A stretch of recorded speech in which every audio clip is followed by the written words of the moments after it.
Yap. Oke. Bismillahirrahmanirrahim. Assalamualaikum warahmatullahi wabarakatuh. Salam rahayu, berkah dalam Gusti mugi tansah lumeber mentah datang kula panjenengan sami. Sore hari ini kita berjumpa di acara yang insya Allah nanti akan membawa kebermanfaatan ya.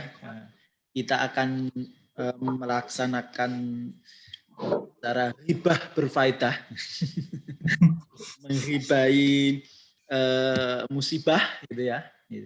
Jadi kita akan hibah berfaedah terkait dengan musibah bersama Laboratorium Gizi dan Budaya Lokal Universitas Islam Negeri Sunan Kalijogo Yogyakarta yang kali ini bekerja sama dengan teman-teman dari komunitas Jangkah atau komunitas Jagongan Naskah yang berbahagia sekali kali ini kita akan bersama-sama dengan narasumber yang masih muda ya. Juga masih muda, saya masih seadiknya Mas Abi gitu ya. Berarti saya yang paling tua ya. Jadi dengan teman-teman darah muda ini yang semangatnya untuk mengkaji manuskrip ini masih sangat kuat dan berstamina begitu. Ini yang pertama adalah Mas Dr. Abimarda Kurniawan MA. Beliau fokus pada penelitian naskah-naskah Merapi Merbabu, ya, naskah-naskah yang ada di lereng Merapi Merbabu. Ini Mas Abi Kurniawan, Abimarda Kurniawan ini disertasinya kajian naskah Merapi Merbabu ya Mas ya? Iya. Ya. Lalu yang kedua ada Dimas Zakaria. Kalau ini Mas ya, ini biar lebih muda saya panggil Dimas ya, memang karena masih adik saya ya toh. Kok tak teluk Mas enggak malah tambah tua ya toh. Ini ada Mas Zakaria Pamuji Aminullah, SSMA. Beliau dosen sastra Jawa Fakultas Ilmu Budaya UGM yang juga menjadi salah satu pegiat di komunitas Jagongan Naskah di Cangkah dan studinya terkait dengan naskah-naskah Jawa kuno. Ini baru beberapa tahun yang lalu, baru berapa tahun Mas? 2 tahun ya pulang dari Menek Menara Eiffel ya. Jadi untungnya tidak terjun dari Menara Eiffel ya. Mas Zakaria. Jadi kita buat santai saja kegiatan webinar atau diskusi jagongan bulanan label dengan Jangkah di sore hari ini. Dan terima kasih Bapak Ibu sekalian, teman-teman semua para pecinta manuskrip yang saya lihat di sini hadir banyak sekali teman-teman dari Manasa. Saya kalau mau ngabsen wah banyak sekali. Tapi di sini saya tadi sempat lihat juga ada dari Belanda ini. Simbok Apriastuti Rahayu Sugeng apa ini kalau di sana? Sugeng Dalu sih Mbak. Dalu atau pagi Mbak? Yang Mas itu. Oh siang. Pagi. Masih pagi malah. Oh masih pagi malahan ya. Matur nuwun sih Mbak sudah hadir jauh-jauh di Leiden dari Belanda. Lalu di sini juga saya lihat ada Kang Rendra dari Srada Institute. Lalu ada Mas Kisgar, juga ada Siapa lagi nih? Wah, banyak banget nih teman-teman Manasa yang kali ini juga gabung, dan teman-teman dari label ini juga sudah banyak yang masuk. Terima kasih sekali. Mari kita awali terlebih dahulu diskusi atau ghibah berfaedah kita di sore hari ini dengan memohon kehadirat Tuhan Yang Maha Esa, Allah Subhanahu wa taala. Semoga diskusi kita nanti benar-benar akan membawa kebermanfaatan bagi kita semua dan berjalan dengan lancar. Sumangga donga kawitan. Bismillahirrahmanirrahim. Amin. Cekap matur nuwun. Teman-teman semua, kali ini label mungkin beberapa bulan yang lalu sudah membahas tentang pandemi. Nah, tentang pandemi dari perspektif berbagai daerah. Nah, ada yang pandemi dari kajian Kalimantan atau Borneo, ya, dari Dayak, ada juga dari Papua, kemarin juga dibahas oleh teman-teman di label. Nah, kali ini kita akan membahasnya dari perspektif Jawa dengan menghadirkan dua pemuda yang masih sehat, yang masih berstamina ini. Oke, saya tidak akan berpanjang lebar. Saya tidak akan memberi pengantar yang jelas. Ini pengantarnya kita akan sesuai judul sajalah ya. Menyambut harmoni. Wah, ini yang membuat judul ini Mas Zakaria. Apa itu nanti maksud menyambut harmoni ini ya? Musibah dalam naskah-naskah Jawa dan mantra ruwat, dari refleksi hingga resepsi. Oleh karena itu, yang pertama nanti saya akan minta ke Mas Zakaria biar bertanggung jawab memberi judul menyambut harmoni dengan musibah dari naskah-naskah Jawa itu seperti apa. Oke, Mas Zakaria, saya berikan waktunya kurang berapa menit, ya 15 sampai 20 lah ya, untuk memaparkan presentasinya. Waduh. Silahkan berhibah Mas Zakaria, semoga bisa share screen dari situ. Sudah saya multiple. Iya Mas. Ya. Ketika. Ya.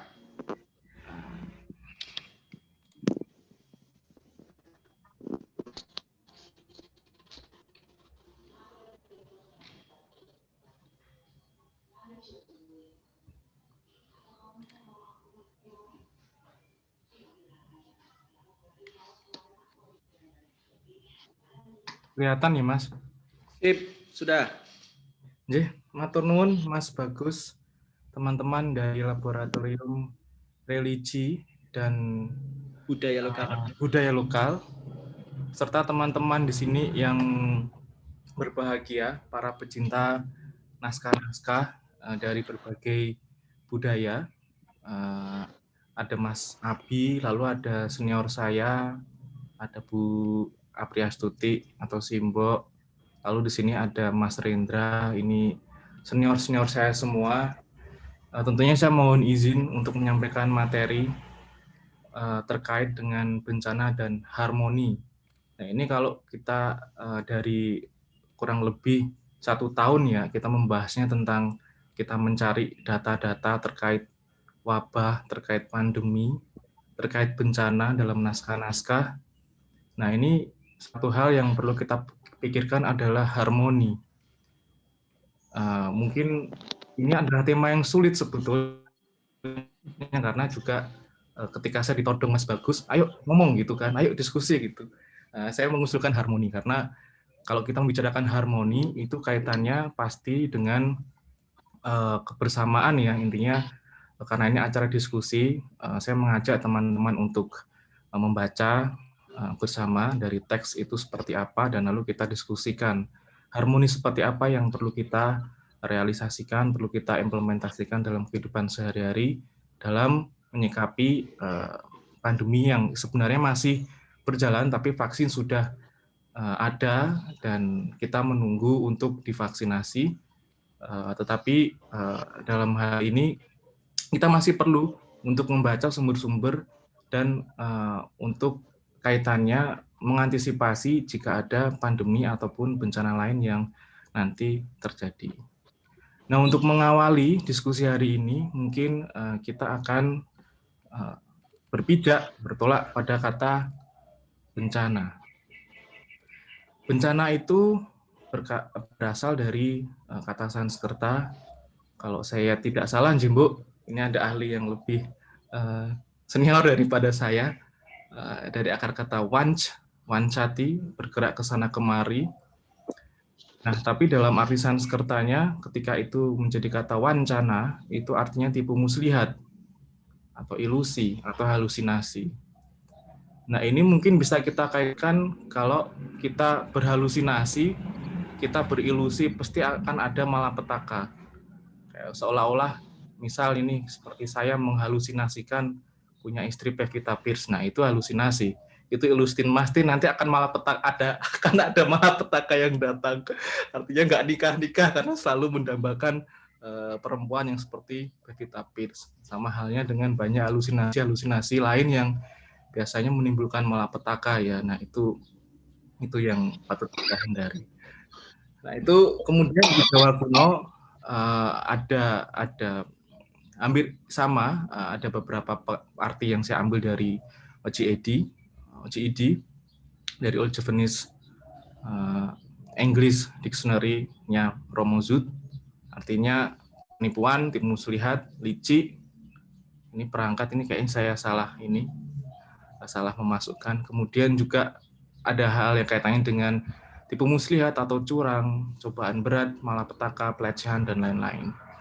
Jadi arti bencana yang sekarang ini adalah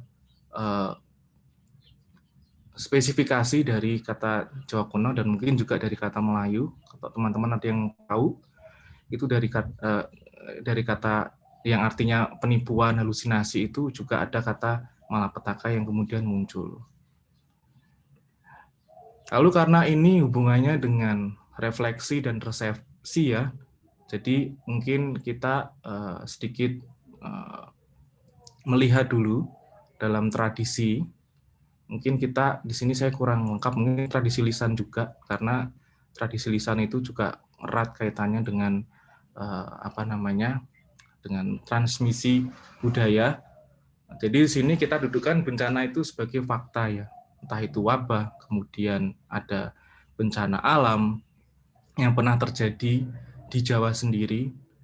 Lalu di situ ketika bencana itu memberikan efek destruktif kepada manusia, kepada makhluk hidup, itu membuat kita sebagai manusia itu kemudian berkontemplasi, kita kemudian merefleksi diri, kita mikir apakah kita ini kurang religius, terlalu banyak halusinasi tadi, dan lain-lain, hingga akhirnya ada semacam penerimaan.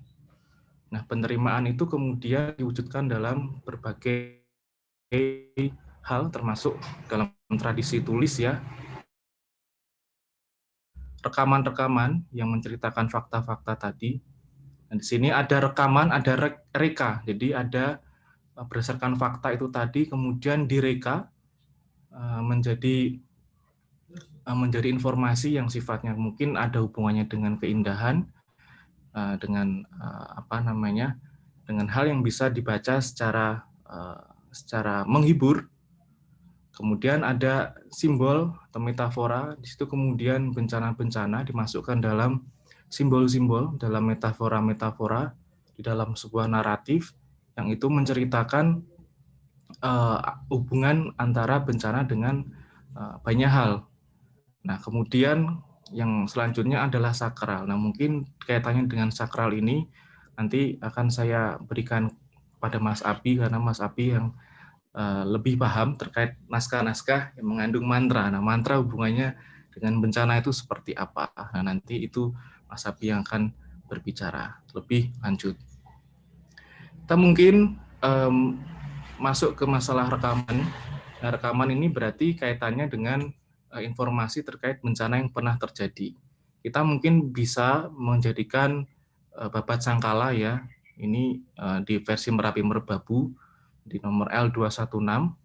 Sepertinya ini yang dijadikan patokan oleh Mas Agung Kriswanto dalam tulisannya di BWCF kemarin, tapi sayangnya bukunya dipinjam, jadi saya tidak bisa memastikan. Mungkin Mas Abi nanti bisa membenahi, atau Mas Rindra jika saya salah informasi. Terus ada babat sangkala yang dijadikan landasan oleh De Graaf dalam menyusun bukunya yang trilogi itu terkait sejarah Mataram.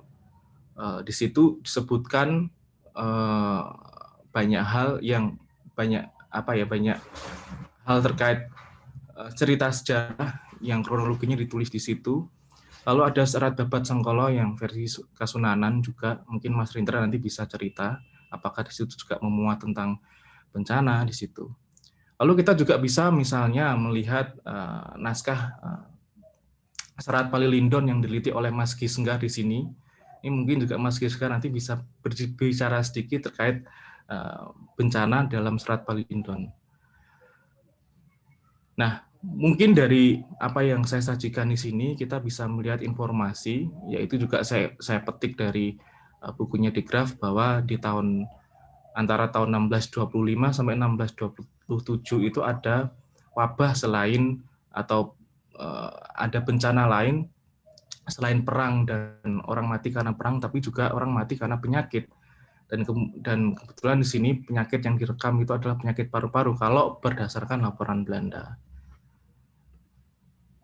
Lalu dalam ruang bahasa kita bisa melihat bencana itu dijadikan metafora untuk berbagai hal. Misalnya para prajurit yang itu langkahnya atau perjalanannya itu seperti guntur ya, seperti guntur ini memiliki makna yang lumayan banyak di dalam bahasa Jawa kuno.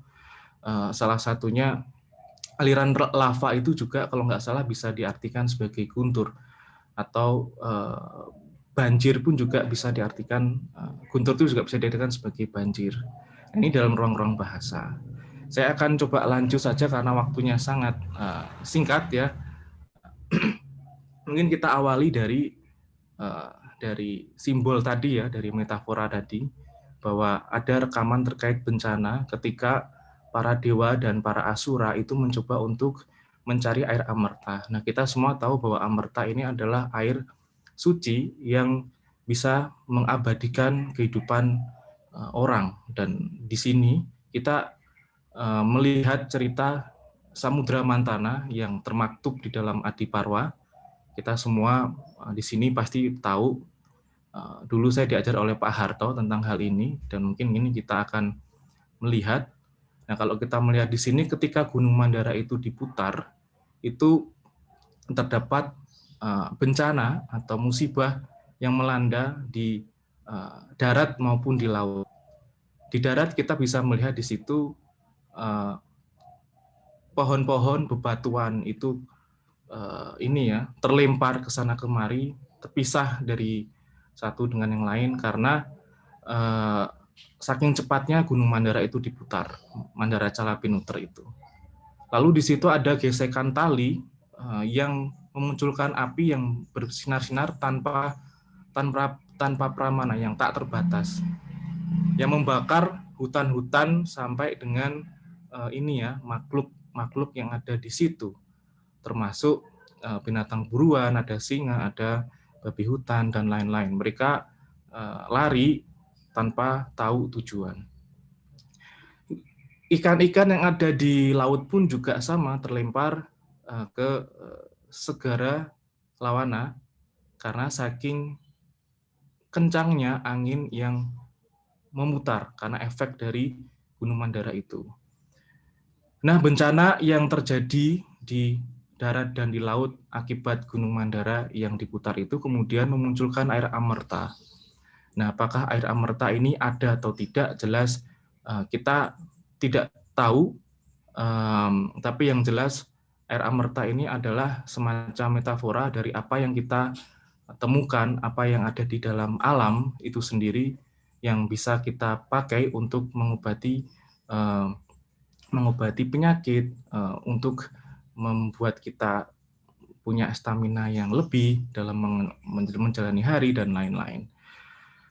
Nah, kalau kita lihat lebih lanjut, ini saya hanya mengutip bagian tentang huru-haranya saja. Kalau kita lihat lebih lanjut, di situ ada perebutan nanti antara Dewata dan para Asura, para Daitya, di mana kemudian para Asura ketika Amerta ini sudah muncul ya dari bawah, dari samudra Ksira itu, lautan Ksira, kemudian diambil. Nah, lalu di sini Batara Wisnu itu memiliki tipu daya untuk mengelabui para raksasa itu dengan menjadikan dirinya sebagai perempuan. Jadi Stri Maya. Jadi beliau menyamar sebagai perempuan dan kemudian menipu, membuat halusinasi para raksasa itu sehingga air Amerta itu bisa direbut. Nah, itulah kemudian bencana muncul atau musibah muncul bagi para raksasa akibat mereka terlalu termakan ilusinya dari Wisnu, Batara Wisnu, kemudian mereka bisa dihabisi semuanya. Tapi kemudian juga para dewa itu sempat dibalas ganti oleh raksasa melalui raksasa Rahu. Nah, di situ kemudian raksasa Rahu menyamar dirinya menjadi para dewa dan sempat minum air Amerta itu. Tetapi karena ketahuan oleh Batara Surya dan Chandra, akhirnya Wisnu cepat-cepat memanahkan cakranya ke leher si Rahu itu. Tapi karena air Amerta sudah terlanjur masuk ke dalam leher sang Rahu, akhirnya kepala Rahu itu menjadi abadi. Jadi di sini penuh dengan bencana dalam konteks tipu muslihat ya. Dan ini kaitannya dengan perebutan air Amerta, air kehidupan. Nah, di sini cukup tragis karena ternyata air kehidupan itu malah membawa kematian bagi banyak hal. Nah, nanti konsep kematian itu seperti apa dan apa hubungannya dengan air kehidupan nanti kita akan diskusikan bersama. Lalu kita beranjak pada masalah bencana itu apakah sama dengan perang karena sama-sama memakan korban yang begitu banyak jumlahnya. Di sini kita bisa melihat percakapan antara Karna dan Kresna di dalam Udyoga Parwa ya. Di sini saya mengambil Udyoga Parwa Jawa kuno, yang mana di situ Karna pada intinya Karna itu dibujuk oleh Kresna supaya mau mendukung Pandawa dalam perang Bharatayuda nanti. Karena menurut Kresna, Karna itu adalah sahoda dan kanina, yang mana itu secara hukum dia itu memiliki hak atas Hastinapura kalau dia mau bergabung menjadi timnya Pandawa dan Kresna. Tetapi kemudian karena berdalih bahwa perang ini harus terjadi. Harus terjadi karena nanti manusia harus milih, nanti akan ada bencana atau perang. Nah, kemudian karena memilih untuk adanya perang, karena menurut dia perang dalam Bharatayuda itu adalah ranayatsnya, atau upacara korban dalam bentuk perang. Karena di sini dia mengatakan kepada Kresna bahwa dia sudah melihat banyak tanda-tanda ya melalui nimitta laksana yang ada di teks itu. Jadi di sini menunjukkan bahwa Karna itu tidak bodoh seperti apa yang kita lihat ya mungkin karena versinya beda ya di film Mahabharata yang sempat hadir di Antv itu, saya ketika membaca teks ini Karna kok begitu lain dengan apa yang saya baca di teks gitu. Di sini saya melihat bahwa Karna itu sebenarnya dia sudah tahu kalau dia anak Kunti, dia sudah tahu kalau dia adalah putra Sang Surya, dia sudah tahu semuanya dan dia menceritakan kepada Kresna tentang tanda-tanda alam di sini. Dan itu dibuktikan bahwa dengan kalimat ares muriring mata puhun wuluning wang tekapnya. Jadi ketika dia menceritakan nimitta laksana atau tanda-tanda akan adanya bencana yang terjadi pada waktu itu dia menceritakan bulunya sampai merinding. Karena sebetulnya dia juga takut akan hal itu terjadi. Yang kita tahu bahwa ketika perang Bharatayuda terjadi, banyak korban di situ, banyak orang yang meninggal. Tetapi setelah itu pun juga kita bisa melihat bahwa Dwarawati negerinya Krishna pun juga dilanda banjir. Jadi bencana meskipun tetap diganti oleh perang, bencana tetap ada karena itu memang peralihan dari ke zaman Kali Yuga. Nah, ini banyak yang kita bisa lihat, termasuk di sini dalam hal etika ya, dalam hal etika ikang wang engkering nagari moga aninda ring brahmana. Jadi banyak orang-orang di dalam negara, dalam kerajaan itu tiba-tiba itu menghina para brahmana, menghina para orang-orang pintar, sehingga mati ring werda pandita, sehingga mati dalam status pandita yang luhur, yang werda. Nah, ini juga sedikit kita temukan dalam kehidupan sehari-hari, di mana dengan adanya banyak informasi bisa kita akses secara bebas, semua orang itu kemudian menjadi brahmana atau menjadi pandita, ya tiba-tiba bisa pintar karena semua informasi bisa kita dapatkan secara mudah lewat YouTube, lewat Instagram dan lain-lain, dan banyak situs-situs yang menyediakan tentang kanal pengetahuan yang bisa kita akses secara bebas. Sehingga di sini peran sarjana, peran pandita itu apakah akan mengalami perubahan di masa depan sehingga itu akan mendekatkan diri dengan bencana, kita tidak tahu, tapi teks ini menceritakan hal itu. Kemudian kita coba melihat tentang air amerta yang tadi sempat disebut ya. Ini kita bisa melihat dalam teks Kakawin Ramayana terkait amerta dalam konteks cerita Rama melawan Rahwana. Di situ kita disajikan teks ketika Indrajit melawan tentara Rama, tentara kera itu, dan banyak tentara yang kemudian mati karena senjatanya Indrajit. Kemudian Rama itu mengutus Maruta, anak dari Marut, yaitu Anuman, untuk mencari merta jiwani kalau di sini, karena kalau di Samudra Mantha namanya amerta sanjiwani, yaitu obat yang bisa menghidupkan orang mati. Dan karena Anuman itu tidak tahu mana obatnya, kemudian dia membawa satu bukit itu dibawa oleh dia, dan kemudian kalau saya tidak salah mengingat, itu Rama sendiri yang kemudian memetik nektar itu dan mengobati para kera, termasuk adik dari Rama, Laksmana, itu kemudian bisa hidup kembali. Jadi di sini kita bisa melihat bahwa amerta itu muncul ketika ada Wisnu. Dan di sini Wisnu itu Wisnu itu muncul dalam bentuk awatara, yakni Rama. Kalau kita mundur kembali ke tradisi Purana misalnya, di situ disebutkan bahwa Wisnu itu memiliki beberapa awatara, dan beberapa awatara yang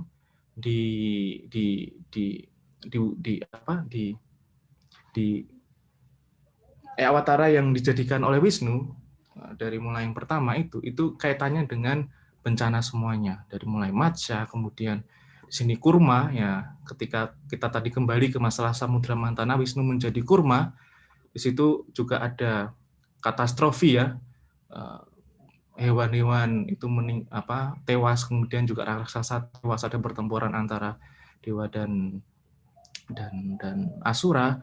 Lalu ketika menjadi Matsya, menjadi ikan, di situ ada banjir bandang yang luar biasa besar sehingga menenggelamkan kerajaannya Manu dan lain segala macam. Itu kaitannya dengan Wisnu. Nah, kenapa? Ya, karena kita tahu bahwa Wisnu di sini adalah seorang dewa yang memelihara stiti ya, memelihara keserasian, memelihara harmoni. Jadi kalau misalnya ada hal yang tidak seimbang, maka dia yang harus turun tangan. Termasuk ketika dia menjadi Krishna pun juga ada bencana di zamannya Bharata atau anak turunnya Bharata, di mana Korawa dan Pandawa berperang sehingga menimbulkan banyak kematian di situ. Nah, ini cukup membuat saya berpikir, ketika Wisnu muncul ke bumi kok malah banyak orang yang mati lah. Dia kan dewa pemelihara seperti itu. Nah, nanti ini bisa kita jadikan bahan diskusi di sini. Nah, karena saya juga masih bertanya-tanya Mungkin Simbok bisa membantu saya untuk menjawab hal itu. Nah, kalau kita lihat sebetulnya amerta-amerta ini kemudian tumbuh di bumi secara bebas, dan itu bisa kita lihat karena di sini di dalam teks disebutkan amerta itu bisa membangkitkan orang mati ataupun mengobati yang terluka. Nah, di sini mungkin kita dalam konteks yang realistis kita bisa melihat beberapa tumbuhan atau tanaman-tanaman yang bisa mengobati kita dari penyakit, kemudian mengantisipasi atau sebagai preventif dari penyakit-penyakit tertentu. Lalu kalau misalnya amerta itu ada untuk mengabadikan sesuatu dan dewa itu abadi karena amerta, lalu penting nggak sih tua dan mati itu? Nah, di dalam teks Adiparwa di situ kita bisa melihat ketika Begawan Biasa itu ditemani oleh Drupada untuk menuju ke tempat yang sunyi, ya, di rumah yang sunyi, dan di situ Begawan Biasa menceritakan tentang asal-usul Drupadi. Kalau saya tidak salah ingat, ini konteksnya ceritanya tentang itu di awal-awal. Di situ diceritakan bahwa Sang Hyang Yama itu membuat sebuah yatsnya di Naimisaranya, dan oleh sebabnya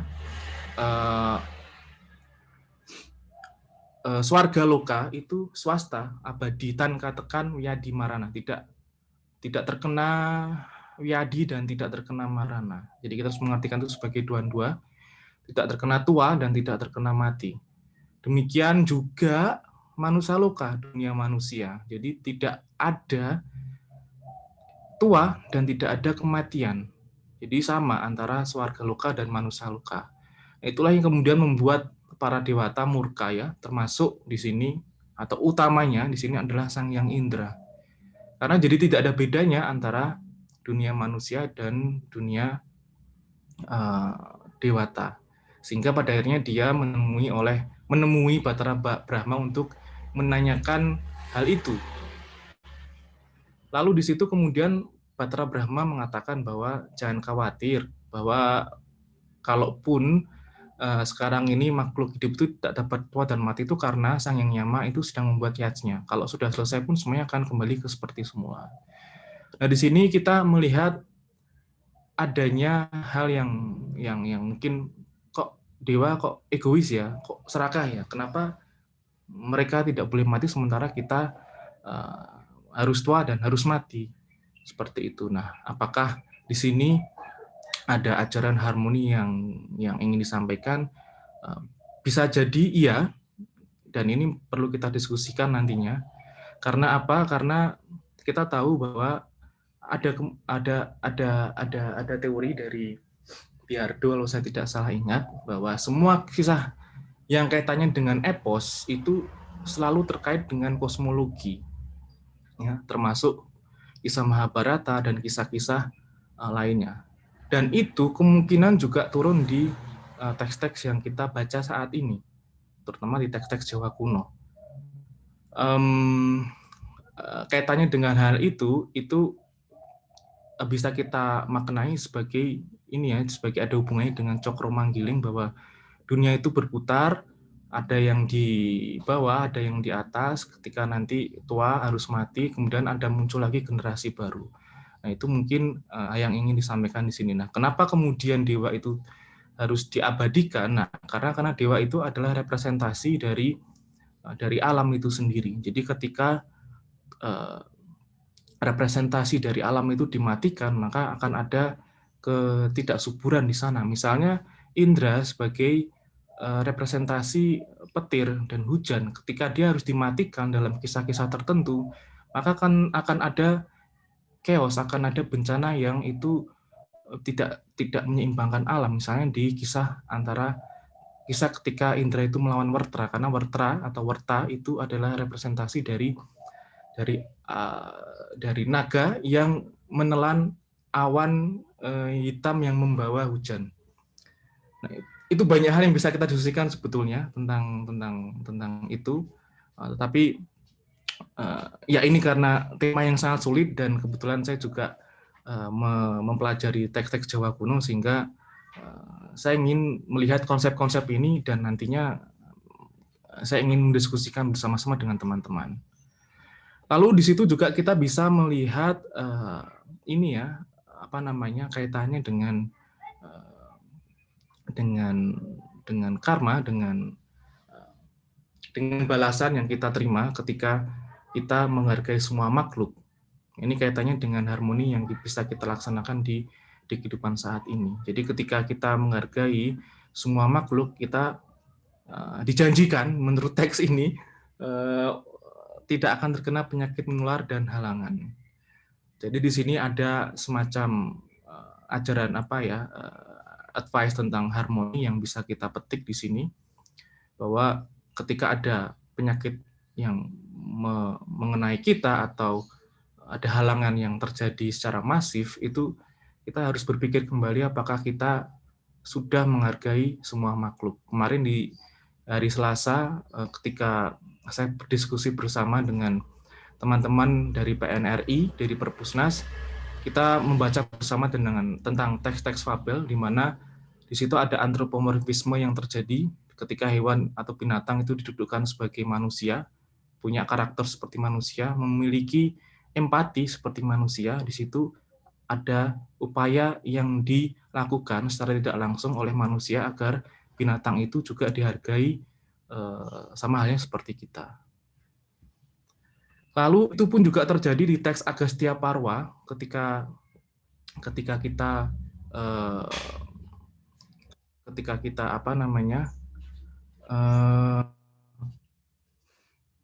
melakukan tindakan terpuji, itu akan banyak pahala yang kita dapatkan di sana. Lalu kita coba melihat sedikit tentang calon arang. Ini kurang 3 slide, habis itu akan saya kembalikan ke Mas Moderator. Karena teks calon arang ini termasuk teks yang semua orang kalau ngomongin tentang wabah itu pasti akan melihat teks calon arang itu.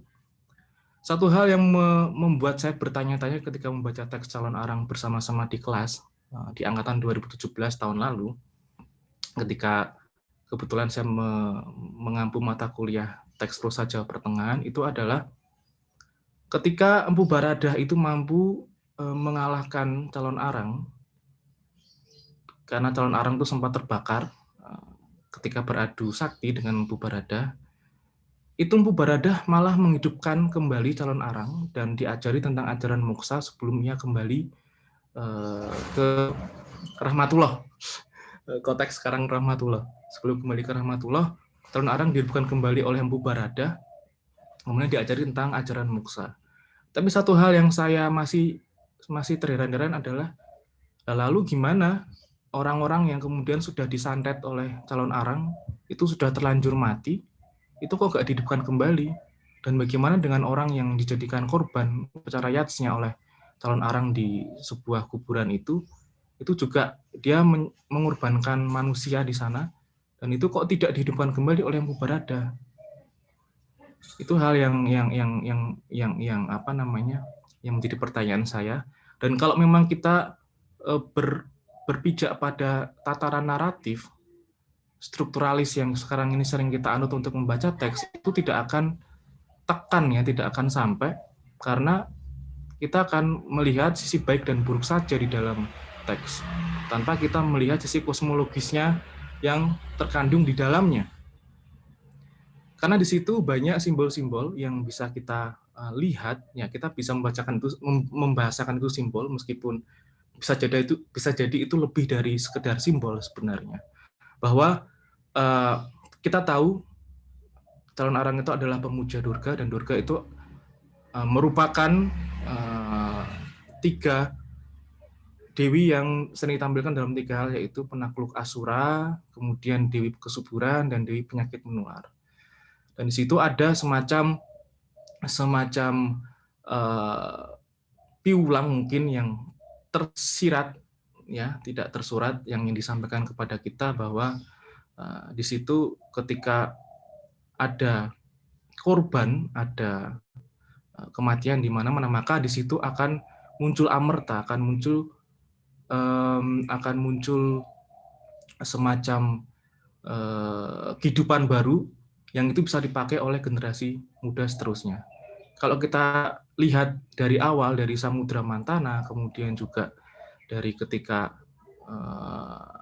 Wisnu itu kemudian menjadi Kresna, itu banyak kematian di sana. Tapi setelah itu ada generasi baru yang muncul. Kalau di teks Mahabharata atau Bharata, teks-teks epos Mahabharata yang sampai di Jawa pun kita bisa menjumpai tokoh Parikesit sebagai representasi di generasi baru yang melanjutkan tatanan di bumi. Nah, di sini satu hal yang sulit untuk dipahami adalah bagaimana bisa kita mendudukkan satu hal yang kejam di situ ya. Di situ banyak kematian dan lain-lain, kemudian kita dudukkan sebagai jalan menuju harmoni. Itu yang sulit untuk dipahami jika kita hanya melihat ini dari sisi teks lapisan terluar. Nah, mungkin satu hal yang bisa kita antisipasi ya, agar kita tidak menjadi upakara dalam ruatan alam. Jadi kalau kita melihat mendudukan COVID ini sebagai upaya harmonisasi, upaya bersih-bersih, bisa jadi kita adalah upakaranya, kita adalah sajennya, yang itu atau kita adalah yang dikorbankan, sebagaimana karena mengatakan kepada Kresna bahwa Korawa itu adalah korbannya, Korawa itu adalah sajen, sementara pelaksananya adalah para Pandawa. Nah, kita tinggal milih, kita ini mau menjadi yang jadi sajennya atau yang menyajikan sajennya. Ini mungkin konsep yang perlu kita diskusikan, bahwa di sini ruatan, misalnya dalam Kidung Sudamala, itu kita bisa melihat bagaimana cerita Sahadewa itu menjadi Sudamala, atau artinya yang bisa mengurangi atau menghilangkan mala, yang menghilangkan segala hal yang kotor di dunia ini. Nah, di sini kita bisa mungkin ya mengadaptasi kisah ini kehidupan sehari-hari dengan cara adalah kita selalu meruat diri kita sendiri, dalam arti kita adalah sering introspeksi dan legowo. Ini satu hal yang saya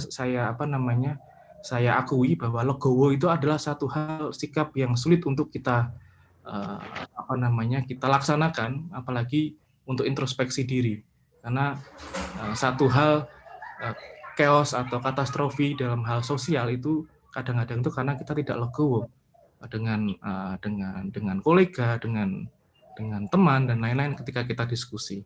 Jadi itu yang mungkin bisa saya sampaikan, termasuk kalau dalam hal ini itu kita bisa menemukan konsep antasapa, yaitu mengakhiri sapa atau kutukan. Jadi kalau kita tidak selalu introspeksi secara otomatis, itu mesti akan ada sapa-sapa yang selanjutnya, kutukan-kutukan yang membuat segala hal yang kita lakukan di muka bumi itu tidak lancar dan selalu ada halangannya. Mungkin itu yang bisa saya sampaikan, karena selanjutnya mungkin itu di tahap yang lebih sakral, itu Mas Api akan menjelaskannya lebih lanjut.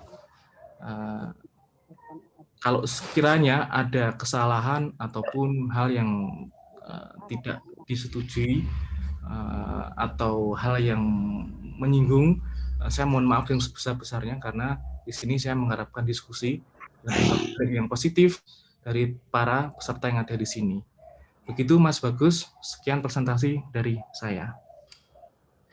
Oke, matur nuwun Mas Zakaria sudah menyampaikan paparannya berkaitan dengan harmonisasi ya, terhadap bencana. Ya, saya akan langsung dulu, kita nyambung dulu saja ke Mas Api Marda ya, dari Madiun. Mas Api dari Madiun. Monggo Mas Api. Waktunya ya sampai samalah ya. Sama. Sampai jam 5 mungkin ya. Ya, ini mungkin saya nggak akan panjang-panjang ya, karena tadi sudah pembahasan dari Mas Zakaria sudah sangat komprehensif sekali ya, karena itu memang menyangkut hal yang penting tentang bencana. Jangan diputus Mas Bagus ini. Ini mantra nanti kalau diputus bahaya. Ini kita akan ruatan Pak ini. Saya akhiri dengan ruatan tuh tadi. Nah, ini kita diruat Mas Abi lewat mantra ini. Waduh. Semoga bukan ruwetan ya. Bukan ruwetan tapi ruatan ya. Ya. Enggak Mas Abi. Ya, terima kasih atas kesempatan yang diberikan kepada saya. Ini di sini saya lihat forumnya juga sangat menarik, banyak teman-teman yang senior-senior yang mungkin lebih pengalamannya lebih banyak daripada saya, pertama Ibu Yosefin Apriastuti atau Simbo yang ya jauh lebih senior daripada saya yang masih belajaran ini. Untuk materi yang akan saya bawakan sebenarnya memang kalau bisa dibilang itu agak mungkin gimana nggak bisa dijelaskan mungkin agak ini jadi saya awalnya memang mohon maaf kalau mungkin ada yang keliru atau ada salah kata, mungkin saya mohon maafnya saya sampaikan lebih dulu daripada itu. Boleh saya share screen ya? Ya, siap Mas.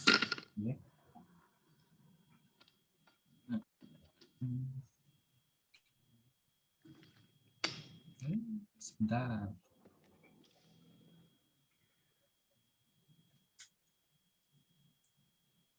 Sebentar.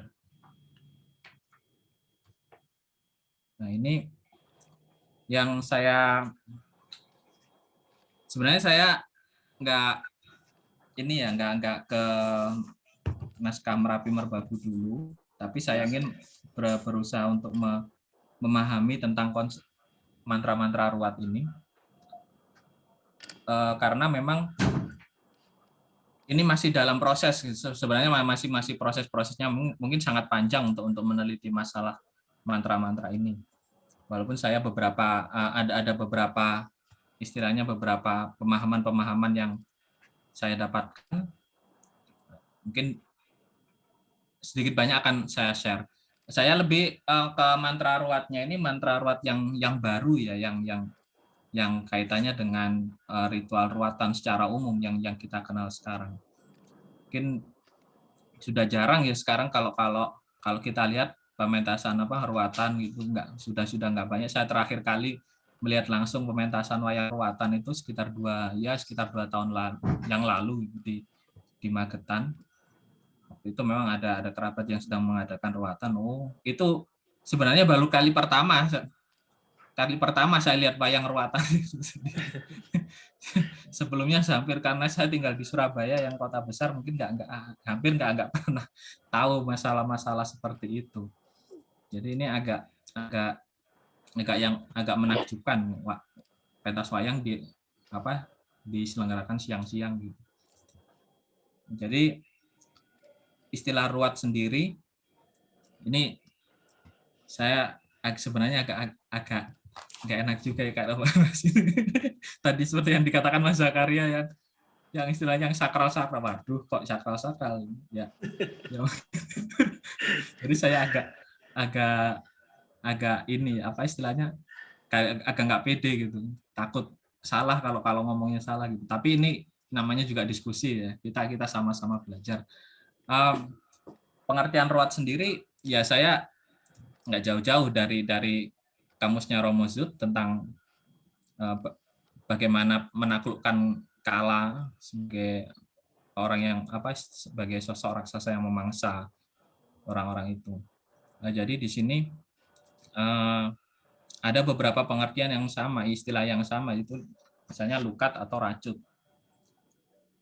Yang lukat, panglukatan kalau di Bali itu ya, pangracutan itu pengertiannya hampir senada, walaupun nggak sama persis, tapi ada hal-hal yang mirip gitu, yang ada kesan yang mirip di dalam pengertian itu, ruwat dan lukat.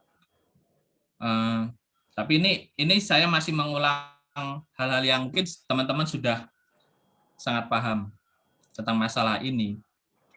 Ini tentang siapa yang diruat itu, orang-orang Sukerto. Itu dalam beberapa pengertian memang ada beberapa pengertian yang diacu oleh sebagian peneliti. Kalau yang pertama itu Sukerta berasal dari kata suker. Nah, suker atau kalau dalam bahasa Indonesianya itu suker. Itu artinya terhalang, terhambat, mengalami kesulitan dan seterusnya. Nah, sementara tanya itu kita nggak tahu ikut kemana gitu. Kok yang diambil cuma sukernya saja. Dalam pengertian yang kedua ada juga sukerta yang artinya itu perbuatan baik, hal-hal yang sesuatu yang baik. Karena ada su dan berlawan kata dengan duskerta, sukerta dan duskerta. Jadi di sini nah ini kadang-kadang memang agak loh, kok sudah baik tapi kenapa kok masih diruat gitu. Dalam pengertian ini kadang-kadang nggak bisa diterima, tapi Pak Rasers antropolog Belanda itu yang penelitiannya sangat-sangat strukturalis itu mengartikan sukerta itu kaitannya dengan ritual itu sendiri, di mana orang-orang yang akan diruat itu diberi pakaian yang bagus, diberi istilahnya ditempatkan ke posisi yang sangat bagus gitu dalam pengertian itu. Tapi itu ada juga pengertian yang ketiga itu, dan ini saya gunakan untuk yang saya pakai ya, itu berasal dari Swikerta, yang artinya diakui, dijanjikan, diklaim, disetujui, disesuaikan, dan disepakati. Dalam artian dalam konteks ini itu kan ada semacam perjanjian antara, kalau dalam ceritanya, antara Batara Guru dan Batara Kala, siapa saja orang-orang yang akan menjadi mangsa. Jadi ada semacam penentuan kategori Sukerta itu kan berdasarkan perjanjian dari Batara Guru yang punya kedudukan sebagai pusat dalam narasi tersebut. Jadi ini yang mengutarakan bahwa Sukerta itu berasal dari Swikerta itu Profesor Kern pada waktu itu di salah satu artikelnya di Verhandelingen Batavia Genootschap, saya lupa jilid keberapa. Waktu itu memang kalau saya itu memang masuk akal. Sama seperti waktu itu tahun 90 di Yogyakarta, Lembaga Javanologi Yogyakarta itu kan memang ada seminar tentang ruatan. Kalau nggak salah itu pertama kali seminar tentang ruatan yang membahas secara khusus ruatan secara umum. Di sini pengertian Sukerta yang berasal dari Swikerta ini kalau nggak salah juga dianut oleh Pargiromo Kuntoro yang istilahnya ya intinya itu Swikerta itu sudah ada perjanjian antara Batara Guru dan Batara Kala. Sementara itu mungkin ini sudah sangat umum, sudah sangat banyak yang diketahui tentang masalah siapa saja yang menjadi orang-orang Sukerta yang mengalami, yang dipilih untuk menjadi mangsa.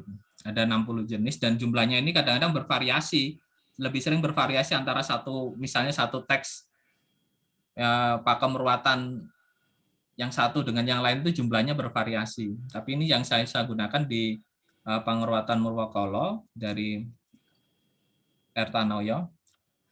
Itu ada 60 yang berkaitan dengan alasan kelahiran dan perbuatan. Nah, di sini banyak mungkin bisa diketahui lagi, misalnya kalau orang lahirnya cuma satu anak tunggal gitu ya, ontang-anting, itu harus diruat. Pokoknya banyak lah istilahnya, lebih banyak kita itu lebih banyak diruatnya sebenarnya. Kita seolah gimana ya kalau menjelaskan. Pokoknya hal-hal yang tentang masalah kelahiran itu, misalnya kendono kendini, anak laki-laki dan perempuan, pancuran kami sedang harus diruat. Itu hampir sebenarnya hampir semua rata-rata komposisi itu ya, komposisi saudara kandung itu yang seluruhnya harus diruat. Terus masalah waktu kelahiran juga, terus masalah fisik. Kalau masalah fisik mungkin jelas ya, karena kalau diistilahkan ada semacam orang-orang cacat harus diruat, itu kan di teks-teks Jawa kuno memang juga ada kaitannya dengan orang Pancaganti Samsara, itu kan juga harus mengalami ruat. Dan selanjutnya juga ada yang masalah perbuatan, kaitannya perbuatan, misalnya orang merubuhke dandang, itu gimana ya ceritanya merubuhke dandang? Kalau orang sekarang menanak nasi mungkin sudah nggak pakai dandang ya rata-rata.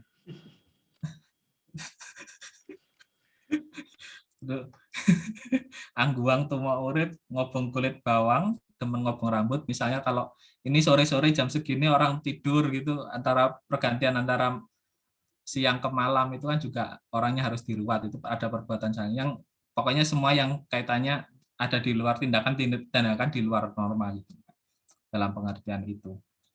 Nah, tapi sebenarnya kalau pembahasan saya mungkin nggak ke arah ritual secara umum ya, secara menyeluruh, tapi ada satu bagian yang akan saya bahas di sini, yakni masalah mantra. Nah, ini memang ada beberapa pendapat yang menyatakan bahwa inti dari ritual ruatan itu sebenarnya adalah mantranya.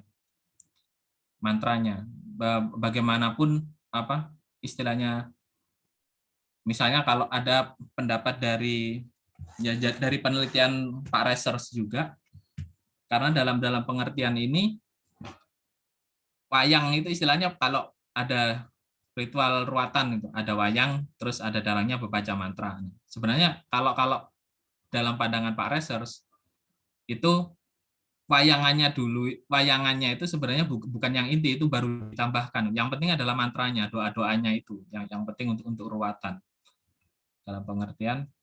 Nah, jadi kedudukan mantra dalam posisi ini adalah sangat sentral. Karena yang istilahnya punya kewenangan untuk mengucapkan mantra adalah sosok yang ada di dalam pusat, yang menjadi pusat dalam ritual tersebut. Dalam ini misalnya kalau mereka dalam ritual ruatan itu menggunakan dalang, ya sosok dalangnya itu mungkin, atau sosok-sosok saman atau dukun itu sebagai otoritas yang berada di pusat ritual itu, ya berarti dia yang berhak untuk mengucapkan mantra. Jadi istilahnya memang ini sangat pusat sekali. Dalam pengertian ini, karakteristik mantra-mantra ruat, kalau sejauh yang saya ketahui, di naskah-naskah Merapi Merbabu juga itu ada yang pertama itu terkait dengan masalah kosmogoni. Jadi cerita awal mula dunia itu bagaimana diciptakan, bagaimana Pancarsi itu muncul dari bagian-bagian tubuh Batara Guru seperti dalam Purwa Bumi Kamulan itu. Jadi di situ narasinya itu sejajar dengan proses penciptaan dunia. Rata-rata mantra-mantra ruat itu menyajikan cerita-cerita itu dikemas dalam sebuah bentuk mantra. Jadi seperti kata Mas Zakaria tadi, kalau teks Adiparwa itu berkaitan dengan kosmologis, iya itu memang kenyataannya memang seperti itu, bahwa cerita-cerita, narasi-narasi itu, terutama yang yang pernah saya baca ya, kalau itu hampir semuanya itu terkaitan dengan kosmologis, kayak Ilagaligo misalnya, itu kan tentang penciptaan awal dunia diciptakan bagaimana, dan itu rata-rata yang kaitannya dengan ritual-ritual ruat itu hal seperti itu yang ditekankan, masalah penciptaan penciptaan dunia itu. Terus yang kedua, karakteristik yang kedua adalah kesatuan antara makrokosmos dan mikrokosmos. Jadi dalam pengertian ini disebut juga, misalnya kalau mata sebagai apa, misalnya mata adalah suryo kembar, terus suaraku adalah guntur dan sebagainya, dan kaitannya di situ adalah bahwa dalam hal ini itu sosok yang mengucapkan mantra tersebut adalah dia adalah representasi dari seluruh kosmos itu, bahwa seluruh kosmos ada dalam dirinya, dan sehingga dia akan menjadi sebuah pusat alam semesta dalam konteks ritual tersebut. Nah, di sini jadi itu kalau mungkin dalam konteks dalam tantra itu namanya nyasa gitu. Jadi istilahnya imposition, jadi penempatan dewa-dewa di bagian tubuh tertentu itu sangat penting juga, sangat inti dalam ritual-ritual yang bersifat tantris. Itu di naskah-naskah Merapi Merbabu juga banyak. Bahkan naskah-naskah yang Islam misalnya kayak Kidung Rumek Soeng Wengi itu kan juga pengaruh niasanya memang sangat kuat. Tapi di situ ada pergeseran juga. Misalnya dewa-dewa pra-Islam dengan nabi-nabi dan sahabat gitu. Dalam itu ada istilahnya ada paralelitas dalam dua tradisi itu. Nah, itu teks-teks mantra ruat itu kaitannya dengan istilahnya kesatuan antara makrokosmos dan mikrokosmos itu sangat penting. Yang ketiga adalah diksi, masalah diksi. Karena ini kaitannya dengan ruat, eksorsisme. Kalau di rata-rata itu kalau istilah ruat di bahasa Inggris itu diterjemahkan sebagai eksorsisme. Jadi pengusiran roh-roh jahat. Ya memang sih istilahnya, kadang saya masih apakah benar itu ruat itu kaitannya dengan eksorsisme, pengusiran roh jahat, karena memang representasinya itu Batara Kala yang dilumpuhkan itu. Nah, itu pengusiran roh-roh jahat itu sebenarnya masih menjadi pertanyaan gitu. Apakah tepat untuk penyejajaran itu? Ini mungkin nanti juga bisa didiskusikan lagi. Masalah diksi di sini biasanya ada kata-kata lebur, gesang, waluya, balik. Jadi istilahnya dihancurkan dan kembali. Ada juga sebenarnya ada mijil saking gitu. Jadi istilahnya keluar, diciptakan penciptaan yang terkaitan dengan masalah kosmogoni, terus dihancurkan, hal-hal yang negatif-negatif itu kemudian kembali. Itu di Purwabumi Kamulan juga seperti itu, ada kaitannya dengan masalah diksi-diksi tersebut. Dan yang keempat, ini masalah struktur, masalah formula, masalah pola-pola dari teks mantra tersebut itu biasanya terdiri dari 8 suku kata atau struktur oktosilabik. Itu misalnya kalau Purwabumi Kamulan, terus ada kalau dicek mantra-mantra ruat yang ada di dalam pakem-pakem ruatan tersebut, itu juga 8 suku kata. Jadi istilahnya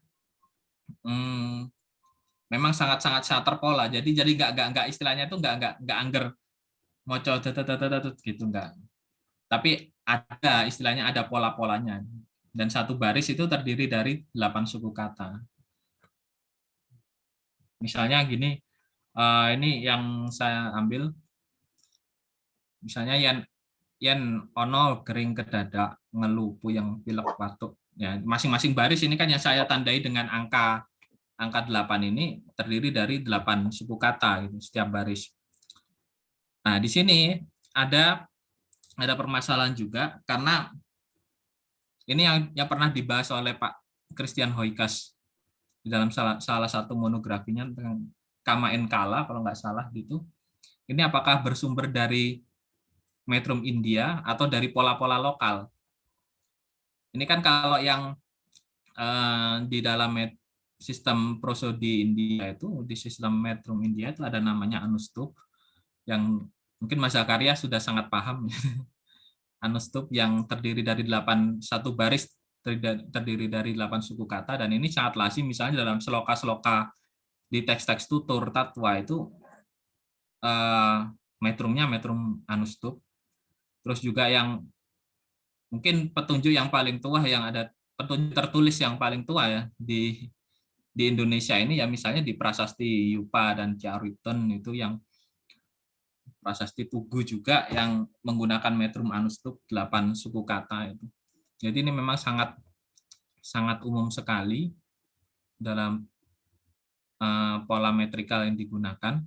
Nah, ini apakah karena ini menggunakan bahasa Jawa, apakah ada semacam istilahnya itu vernakularisasi atau pengalihan ke arah bahasa lokal? Jadi istilahnya dari India kemudian dilokalkan. Ataukah memang ini adalah pola yang tumbuh secara istilahnya itu secara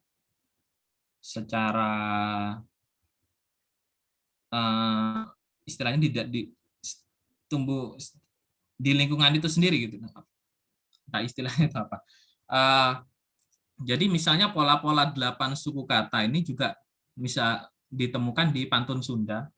Kalau mungkin teman-teman baca bukunya Three Old Sundanese Poem yang Pak Ian Nurdin sama Pak Tiu itu rata-rata juga, bukan rata-rata, semuanya ditulis dalam pola 8 suku kata.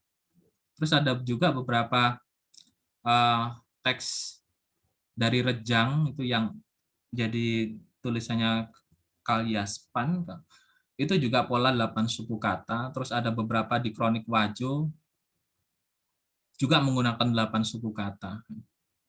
Jadi ini apakah ini memang berasal dari lokal atau vernakularisasi dari India? Ini mungkin bisa dibahas secara lebih mendalam lagi. Dalam pengertian ini, saya mungkin tadi itu membahas masalah struktur ya, masalah struktur teks mantranya, karena nanti ada 2 mantra nanti yang saya bahas yang juga menggunakan pola 8 suku kata.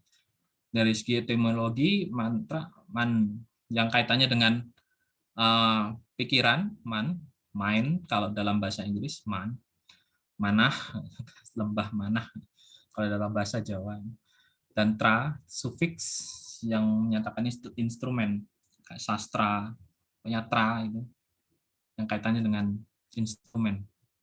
Nah, dalam ada juga terminologi dan lazim ditemukan dalam tradisi tantra, itu manana trayati iti mantra. Jadi sesuatu yang istilahnya itu sesuatu yang dihasilkan oleh pikiran tapi juga bisa memproteksi. Pengertian ini mantra sebagai alat pelindung.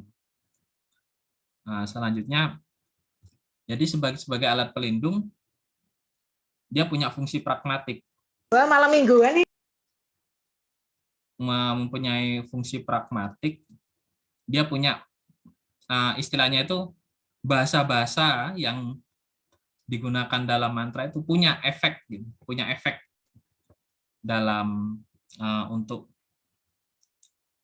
istilahnya punya efek punya efek di dalam kehidupan nyata gitu, karena itu kaitannya dengan sugesti nanti. Jadi ada juga beberapa itu yang mengartikan mantra itu nggak punya arti, bahasa mantra nggak punya arti, tapi sebenarnya kalau dipahami ya pasti ada artinya gitu. Soalnya dia kaitannya dengan bahasa yang dikomposisikan. Jadi diciptakan secara sengaja, secara seperti orang menulis puisi itu. Jadi kalau mungkin teman-teman dari sastra Indonesia itu pernah mengenal kredo puisinya Sutarji Kalsumbahri tentang mantra, kata-kata harus dibebaskan dari makna. Yaitu bagaimanapun sebenarnya kaitannya dengan mantra dalam konteks ini itu nggak bisa. Setiap bahasa mungkin kalau ada kata-kata yang dalam pengertian harfiahnya itu nggak jelas, tapi sebenarnya secara pragmatik itu bisa dipahami dan itu punya makna-makna tertentu. Dalam hal ini adalah mantra sebagai diagram kosmogoni. Jadi sebuah diagram, mantra itu kan diagram dari penciptaan. Nah, seperti yang saya sebutkan tadi, misalnya kalau mantra-mantra ruwat kayak seperti dalam Purba Bumi Kamulan itu kaitannya juga dengan masalah kosmogoni. Itu pasti ada diagramnya nanti. Jadi istilahnya ada kesinambungan antara bahasa dalam kata-kata yang digunakan dalam mantra itu dengan alam semesta, dengan dunia. Jadi hubungannya itu nanti saling melingkar. Gitu. Pola-pola mantra itu menggunakan pola-pola kosmogoni, terus pola-pola dari mantra tersebut, dari pola-pola yang sudah diambil itu nanti punya efek langsung ke dunia. Jadi istilahnya kita pahami istilahnya itu melingkar. Gitu. Jadi nggak satu arah, nggak linear, tapi melingkar, sirkular. Jadi bagaimanapun nanti pola-pola berpikir tentang pemahaman tentang kosmologis yang berputar, seperti yang tadi Mas Zakaria bilang, cokroman manggilingan, itu dalam konteks mantra sangat-sangat penting untuk sebagai dasar landasan berpikir untuk memahami apa yang ada di balik teks-teks mantra ini. Nah, ini yang akan saya bahas, masalah cara kabalik dan Aji Yamaraja. Ini sebenarnya sangat populer sekali tentang dua mantra ini. Ini juga salah satu bagian dalam mantra ruwat yang diucapkan oleh Dalang adalah dua mantra ini, cara kabalik dan Aji Yamaraja. Ini, nah kalau cara kabalik itu kan kalau dalam susunan alfabet Jawa itu kan Hana Caraka, Data Sawala, Hono Coroko, Hana Caraka, Hono Coroko, Data Sawala, dan itu dibalik gitu, dibalik. Jadi istilahnya ngotop bogo itu sangat sulit kalau nggak terbiasa untuk membaca dari balik itu kan sudah sulit sekali. Jadi ini sebenarnya juga kadang-kadang kalau dibaca itu nggak artinya apa gitu, nggak berarti itu, nggak ada artinya secara harfiah. Itu yang di sisi kanan itu saya ambil dari pakemnya, itu saya lupa mencantumkan sumbernya, dari pakem ruwatannya Pak Ertanoyo juga.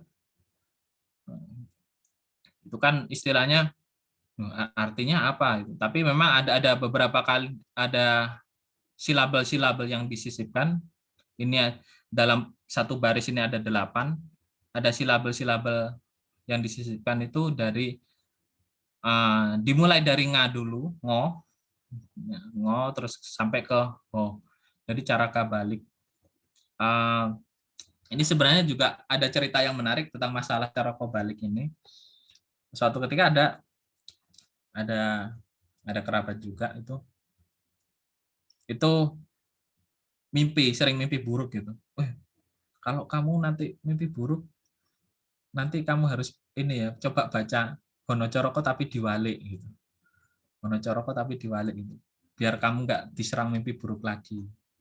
Jadi istilahnya ini nanti kaitannya dengan proteksi diri. Dalam hal ini juga ada kaitannya. Nanti setelah itu saya bahas masalah. Oh ya, ada juga cerita lagi, banyak sebenarnya tentang masalah cara kabalik ini. Waktu di Singaraja itu ada raja gitu bicara apa istilahnya Hono Coroko seperti ini, tapi ditulis dengan terbalik gitu, tapi langsung ditempelkan secara terbalik. Jadi itu ditempelkan di atas pintu. Nah, fungsinya jelas untuk biar ada kekuatan negatif yang masuk, biar nggak ada kekuatan negatif yang masuk. Intinya seperti itu. Terus juga Aji Yamaraja. Ini kan kata-kata dari dua mantra yang tadi saya tampilkan itu kan nggak jelas ya. Artinya Yamaraja, Jaramaya, Yamarani ini kan. Jadi ini dari tulisannya Romo Kuntoro juga melihat bahwa ini sebenarnya adalah pengembangan dari salah satu mantra yang ada di istilahnya manual ritual dari pendeta Buddha di Bali. Jadi Yamaraja Sadumea itu namanya Puja Yamaraja, itu di bukunya Pak Hoikas yang Balinese Bauda Brahmans itu ada di sini, tapi memang bentuknya memang sangat-sangat berbeda sekali dengan yang ada di. Tapi secara itu bisa kita lihat misalnya dari kata Yamaraja ini dan Sadumya. Jadi ini adalah mungkin variasi, istilahnya pengembangan dari variasi yang lain dari pembuatan mantra ini, dari istilahnya mungkin dalang-dalang di Jawa gitu, dari penulis-penulis pakem. Ya, ini kan dari dua mantra ini kan apa sih artinya gitu dalam pengertian harfiahnya itu ya, mungkin di saat ini gitu ada banyak pengertian-pengertian yang dibuat.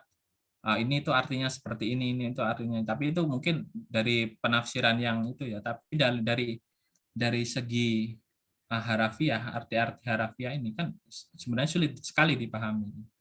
Kalau ini di bukunya Pak Hoikas ini, Puja Yamaraja ini biasanya kan kalau Pak Hoikas kan dalam terbitannya itu kan mantra-mantra itu juga diterjemahkan. Tapi untuk masalah mantra-mantra ini, Puja Yamaraja ini yang menggunakan banyak suku kata ini itu juga nggak diterjemahkan, mungkin agak sulit. Tapi bagaimanapun ini walaupun pengertiannya agak kabur gitu ya, banyak para peneliti yang mengartikan ini itu artinya kabur gitu. Tapi sebenarnya bisa dipahami, ini kaitannya dengan palindrom. Misalnya kasur rusak gitu, kasur rusak kalau dibalik ya kasur rusak gitu. Nah, itu palindrom. Ini sebenarnya dalam tradisi mantra ini sangat umum juga penggunaan palindrom ini. Jadi ini seperti yang tadi kan dibalik kan Yamaraja. Jadi semacam refleksi gitu. Jadi semacam pencerminan gitu. Ini namanya istilah teknisnya itu namanya palindroms. Itu saya baca di bukunya Robert Gill yang Explaining Mantra itu. Itu kan sebenarnya pembahasan Robert Gill itu sangat menarik, bahwa mantra itu istilahnya sesulit apapun, kalau banyak orang yang bilang itu pengertiannya sangat kabur, itu bisa dijelaskan, itu sebenarnya bisa dijelaskan gitu. Jadi nggak langsung istilahnya peneliti, wah ini kabur ini sangat misterius artinya, tapi istilahnya sekabur apapun, semurah istilahnya semisterius apapun itu sebenarnya masih bisa dijelaskan, karena memang kaitannya mantra itu bahasa yang dikomposisikan, yang dibuat, yang ada pengertian, ada makna gitu di balik itu. Nah, misalnya kalau penggunaan palindrom ini dalam ada yang namanya itu samputa, dalam mantra-mantra samputa dalam pengertian di tradisi Siwaisme. Ini sebenarnya juga di sini saya masih proses untuk mendalami ya. Jadi itu ada penambahan bija mantra. Bija mantra itu istilah bija itu kan biji, benih. Ini dalam pengertian ini kan yang disebut sebagai bija mantra misalnya Om. Ini diawali dari Om, kemudian diakhiri dari kepada Om gitu. Jadi ini ada pola palindrom juga. Jadi antara yang sisi kiri dan sisi kanan sama. Kayak sadya mantra utama atau yang dituju sebagai goals-nya itu di samping kiri dan kanan itu dibuat sama. Juga ada ini Puja Paramasanti, Om Santi Om. Itu kan juga kaitannya dengan samputa. Samputa dalam pengertian harfiahnya itu kan envelope puta atau kapsul atau pembungkus gitu. Ada yang menyebutnya can atau kaleng gitu. Dalam pengertian ini kan karena diapit oleh dua bija mantra tersebut, itu seolah-olah kan diapit. Ada juga mudranya yang samputa mudra itu bentuknya. Jadi istilahnya membungkus itu. Dengan menambahkan bija mantra di awal dan akhir. Nah, akhirnya membentuk pola palindrom. Ini sebenarnya punya tujuan, yaitu agar mantra itu punya daya ampuh, efektivitas. Nah, ini kalau penjelasannya Robert Gill itu mungkin bisa teman-teman bisa baca penjelasan dari ini explaining mantra ini sebenarnya penelitian yang sangat penting sekali tentang mantra, karena mungkin pembahasan mantra sebagai puisi itu ya ada di bukunya Robert Jellin. Jadi menggunakan istilahnya pendekatan terhadap mendekati mantra dengan pendekatan puisi ala puisi itu di bukunya Robert Jellin. Ini sangat menarik sekali buku tersebut itu. Jadi untuk dalam konteks mantra itu ada siklus-siklus kosmik. Kalau dalam pengertian palindrom ini kan istilahnya diawali om dan diakhiri om. Jadi awal dan akhirnya itu sama. Istilahnya kan ini sangkan dan paraning dumadi. Jadi awal dan akhirnya. Istilah awal mula dan tujuannya itu yaitu gitu. Om ini kan punya representasi yang sangat, ya kalau bisa dikatakan sangat mutlak, sangat ya nggak ada batasnya. Semua aksara itu berasal dari om. Gitu. Semua bunyi, semua alam semesta itu berasal dari om. Penjelasannya di tutur Aji Saraswati itu juga seperti itu. Nah ini ternyata penggunaan palindrom sebagai, ini dua-duanya ini jimat di dalam tradisi Romawi akhir. Ini yang sebelah gambar kedua itu mungkin teman-teman bisa lihat ini pola palindromnya itu dimulai dari ini, dari sini. Ini kan di awal sampai tengah, ini bagian tengahnya itu di sini. Jadi yang ada di sisi kiri dan yang ada di sisi kanan itu sama. Ini sebuah amulet atau jimat. Jadi diperkirakan dari sekitar 1.500 tahun yang lalu ditemukan di sekitar Siprus. Ini jadi istilahnya itu pola-pola palindrom. Sebenarnya Robert Jellin juga sudah pernah membahas juga. Ini masalah penggunaan palindrom sebagai mantra, jimat, pelindung dan sebagainya itu sudah sangat lazim di dalam mungkin banyak kebudayaan di dunia. Nah, ini Sator Square yang istilahnya kalau dibalik itu tetap sama. Nah, ini juga sebagai fungsinya juga sama sebagai ini kalau yang Sator Square ini ditempatkan di pintu, ini mungkin sebagai penolak bala gitu kalau dalam bahasa kita. Jadi ini ada kaitannya dengan. Nah, ini sebenarnya kan isu-isu kosmologis juga kalau kita melihatnya dari sisi palindrom ya, awal dan akhirnya itu sama gitu. Kalau dalam mantra-mantra apa istilahnya cara kabalik dan ini dalam pengertian sama. Jadi ini dia kalau bisa boleh disimpulkan ya ini istilahnya diagram mantra itu pola strukturnya itu seperti ini. Jadi isu-isu yang diangkat dalam wacana-wacana yang muncul yang terbaca dari mantra-mantra ruwat itu ya kaitannya dengan proses kosmologis gitu, proses kosmogoni. Bagaimana dunia itu diciptakan dan bagaimana dunia itu akan kembali ke. Jadi istilahnya sangkan paraning dumadi. Dalam hal ini saya gambarkan sebagai segitiga, kan evolusi dan involusi. Kalau evolusi yang dari sederhana ke yang kompleks, evolusi yang kompleks ke yang sederhana, tapi polanya itu tetap tadi melingkar. Jadi sangkan paraning dumadi kalau dari pengertian bahasa Jawa itu ya kaitannya dengan ini, dengan sangkan paranya itu tetap sama gitu. Jadi tujuannya sama. Makanya tadi pola palindrom itu awal dan akhirnya itu sama.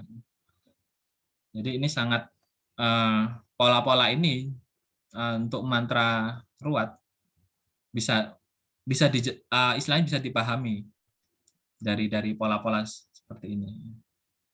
Mungkin juga kalau di Islam sendiri itu kan kalau melihat bencana ada musibah itu kan innalillahi wa inna ilaihi raji'un. Ya, istilahnya segalanya berasal dari Allah dan nantinya juga akan kembali kepada Allah. Jadi istilahnya kan seperti itu. Ya, jadi ada pola yang melingkar. Ya, mungkin sampai sini dulu saja. Ya, mohon maaf kalau banyak sekali kesalahan yang dari penjelasan saya. Kalau kurang mohon ditambahi, kalau lebih mohon dikurangi. Demikian. Assalamualaikum warahmatullahi wabarakatuh. Mas Bagus, saya serahkan ke Mas Bagus lagi sebagai moderator. Oke, matur nuwun sangat Mas Abi. Nah, kali ini sudah memberikan wawasan kita tentang ruwat dan mantra-mantra dalam ruwatan. Bagaimana tadi dikatakan Mas Zakaria di bagian akhir bahwa ruwatan itu menjadi salah satu harmonisasi orang Jawa dalam menghadapi berbagai bentuk bencana. Ya. Nah, saya kira ini sudah banyak yang ingin bertanya, jadi saya buka dulu saja karena mungkin nanti kita akan belandang-belandang dikit, tidak apa-apa ya. Kalau dijadwalkan kita 17.30 ya belandang 10 menit ya rapopo gitu ya. Mungkin ada pertanyaan dari teman-teman sekalian. Di sini baru ada satu dari Ibu Muhammad Karo ya. Ini di chat, ruang chat Zoom. Izin bertanya Pak Abi, Museum Sumatera Utara banyak Museum Sumatera Utara banyak naskah Batak. Nah, manuskrip tersebut banyak mantra-mantra di dalamnya sulit dimengerti. Jadi dalam naskah-naskah yang pernah Bapak kaji, yang pernah Mas Abi kaji ini, gimana cara mengartikan makna mantra tersebut? Selanjutnya, sewaktu membaca mantra tersebut tidak ada yang aneh. Maksudnya ada yang aneh tidak? Gitu. Nah, ini pertanyaan pertama dari Ibu Muhammad Karo. Yang kemudian kedua ini baru saja masuk. Wah, ini Mas Abi nih. Banyak pertanyaan nih karena berkaitan dengan ruwat ya. Ini ambu-ambune siap madeg dalang ruwat. Kepada Mas Abi Marda, saya mau bertanya, apakah ada perbedaan atau persamaan mantra Sunda Kuna dengan mantra Merapi Merbabu? Ya, dua pertanyaan ini dulu. Ini langsung menyebutkan ke Mas Abi ya, Mas Abi dulu. Nah, mungkin nanti Mas Zakaria jangkepi boleh. Ya, monggo Mas Abi. Ya, terima kasih atas pertanyaannya.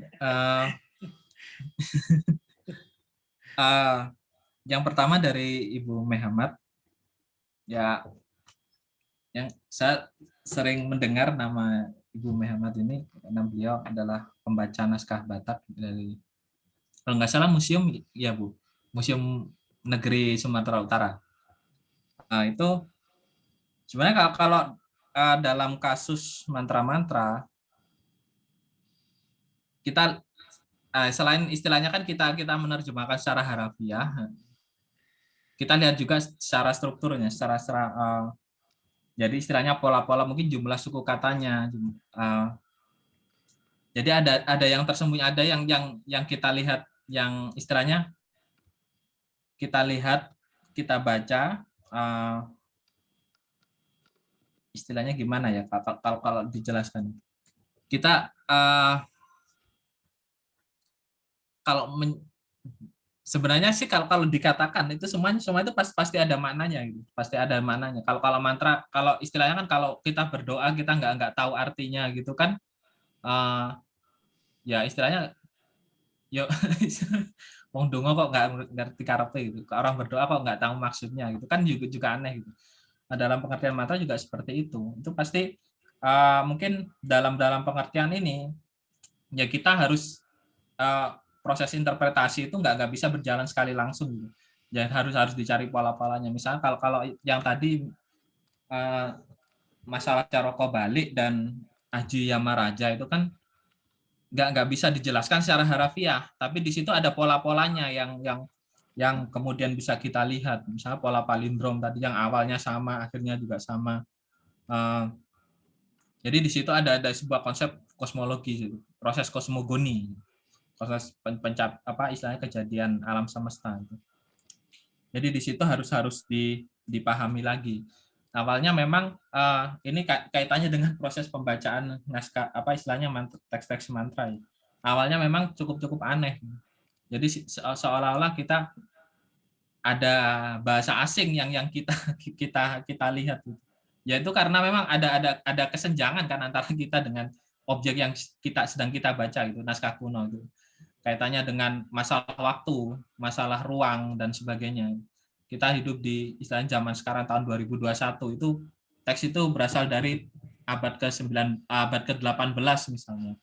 Itu kan ada jarak rentang yang sangat jauh. Mungkin dalam dinamika budaya itu banyak yang hilang yang kemudian sekarang tidak kita ketahui lagi. Yaitu sebenarnya tugas kita untuk istilahnya semakin mencari banyak referensi, kemudian berimajinasi dengan apa yang kita baca. Itu jadi bekal untuk menginterpretasikan. Ini sebenarnya proses saja untuk istilahnya untuk memahami teks-teks yang sulit. Nah, juga ada prosesnya juga sih. Kalau yang saya pahami seperti itu. Kebetulan juga saya kalau beberapa naskah Batak sudah beberapa ada yang saya baca, saya pernah baca.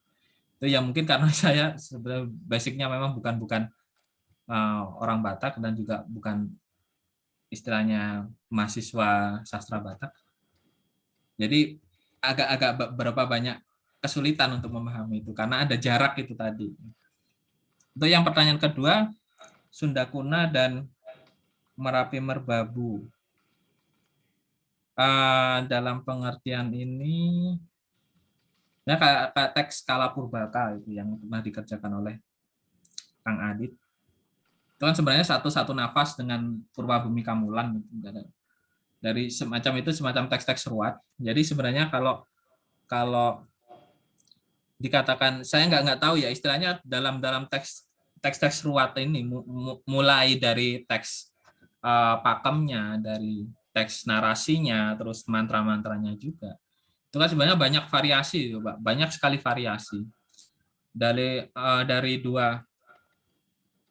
satu lingkungan skriptorium saja itu masalah variasi. Misalnya tentang teks kebencanaan tadi ya, Mas, yang dibahas oleh Mas Zakaria tadi di lingkungan Merapi Merbabu itu sebenarnya di teks Palilindon sama teks Pagrahanan itu kan sebenarnya sebelum teks-teks itu kan ada narasinya kan. Jadi sebenarnya narasi itu adalah sebuah latar kita untuk memahami lindu dan juga gerhana, gempa dan gerhana. Nah, ini jadi istilahnya kan kalau para pengguna pengguna naskah tersebut, para calon-calon dukun itu, calon-calon ajar dan sebagainya, itu kan harus paham dulu istilahnya awal mulanya, gerhana itu bagaimana, terus gempa itu bagaimana, itu harus dipahami dulu. Jadi ada ceritanya. Itu biasanya teksnya itu nempel di istilahnya di teks-teks Palilindon itu. Nah, kebetulan saya sedang membaca juga Kanda Karana. Jadi istilahnya itu dia ada juga nyangkut-nyangkut kemiripan mitos seperti Adiparwa gitu. Misalnya Kalarahu yang meminum amerta terus dipotong lehernya itu oleh Cakra Dewa Wisnu, itu juga ada di variasinya, memang ada di masalah di teks Kanda Karana tersebut. Itu nempel di teks Palilindon dan Pagrahanan. Sebenarnya Palilindon dan Pagrahanan itu kan teks ngalamat kan. Teks istilahnya itu ramalan gitu. Kalau gempa bulan Rejab itu tandanya apa gitu. Jadi di situ memang bencana dalam pengertian ini di teks-teks Merapi itu sebagai sebuah petunjuk gitu, sasmita itu akan terjadi apa gitu. kalau gerhananya bulan ini. Itu kan sebenarnya di teks-teks primbon juga ada. Loh, kok ngelantur saya? Tadi di istilahnya kalau dikatakan saya belum mengerti apa mantra-mantra yang ada. Saya belum mengkaji secara ini sih secara itu teks-teks Sunda Kuna yang kaitannya dengan mantra itu. Kalau masalah tadi memang ada kesinambungan juga masalah jumlah apa istilahnya itu jumlah suku katanya struktur oktosilabik itu kan rata-rata yang teks-teks Sunda kuno kan juga seperti itu kan. Jadi 88 suku kata. Nah, itu saya juga curiga itu mungkin apakah ada kaitannya dengan ritual ruatan yang berlaku di Sunda sendiri. Mungkin punya istilahnya punya mekanisme sendiri yang berbeda dengan di Jawa. Walaupun satu nafas dari segi bentuk sih sebenarnya. Nah, itu. Apakah demikian? Mungkin kalau kurang mungkin nanti ditambah lagi. Terima kasih. Mas Bagus.